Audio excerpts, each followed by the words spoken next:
Welcome to this explainer. We're going to dive right in today because we're tackling the absolute greatest, most heated barroom debate in modern sports history. You know exactly the one I'm talking about. Who is the true GOAT? For almost 2 decades, millions of fans worldwide have literally shouted themselves hoarse over this one simple question. Is it Cristiano Ronaldo or is it Lionel Messi? Now, usually this whole debate just gets completely bogged down in personal bias and, everyone's favorite highlight reels. But today we're actually letting cold, hard science referee the match. Authors Clegg and Robinson really hit the nail on the head when they said choosing between them is essentially a philosophical statement at this point. It's a wildly emotional rivalry that completely transcends football. But what happens when we strip all that emotion away? Ditch the fandom, ditch the aesthetics, and just look objectively at the raw, undeniable consistency of their goal scoring. What does the math actually say? Well, let's look at the tail of the tape from the 2002 to 2021 seasons. The sheer volume of data here is absolutely wild. We're talking thousands of matches.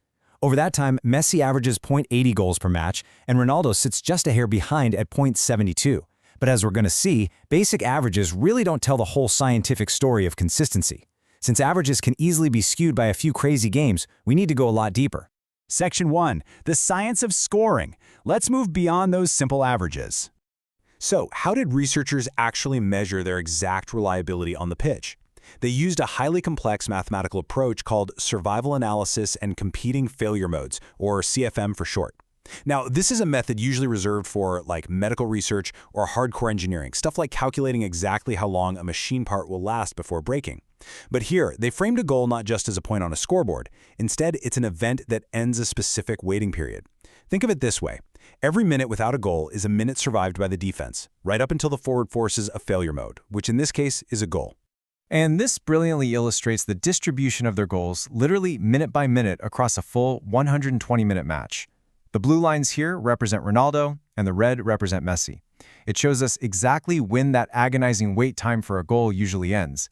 You can visually see it, just how relentlessly they pound away at defenses, right from the opening whistle all the way to the final frantic seconds of extra time.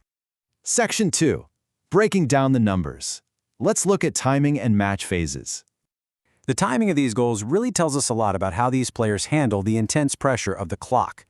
The crucial point is figuring out who is more likely to end that wait time and find the back of the net during the different high-stress phases of a match. Now, if we award a point to the player who scored more goals in each individual minute of a game, we get a fascinatingly tight race. Look at the first half. It's an absolute dead heat, 19-19. But as the game drags on and fatigue sets in, Ronaldo slightly edges out Messi. It's 22-19 in the second half and 7-4 in extra time. So overall, Ronaldo takes this specific metric 48 points to 42. And this minute-by-minute reliability, it's absolutely vital. Why? Well, statistical studies from across a ton of different competitions show that attacking forwards carry the immense, undeniable pressure of scoring nearly half. We're talking 40-50% of a team's total goals. A team's success literally hinges on the consistent, rock-solid output of these specific players. Section 3. 6 ways to score. Let's explore their distinct scoring styles. Because remember, this statistical model doesn't just track when they score, but exactly how they score. And man, this is where their distinct styles really start to shine through the data. The researchers broke down every single goal into one of 6 distinct categories. You've got your right-footed kick, left-footed kick, a penalty, a free kick, a long-range bomber, or a header. They treated each of these unique physical feats as a different failure mode that finally ends the goal drought for their team.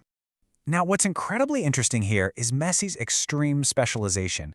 Just take a look at this distribution. A massive 63.26% of all his goals relies strictly on his illustrious, world-famous left foot.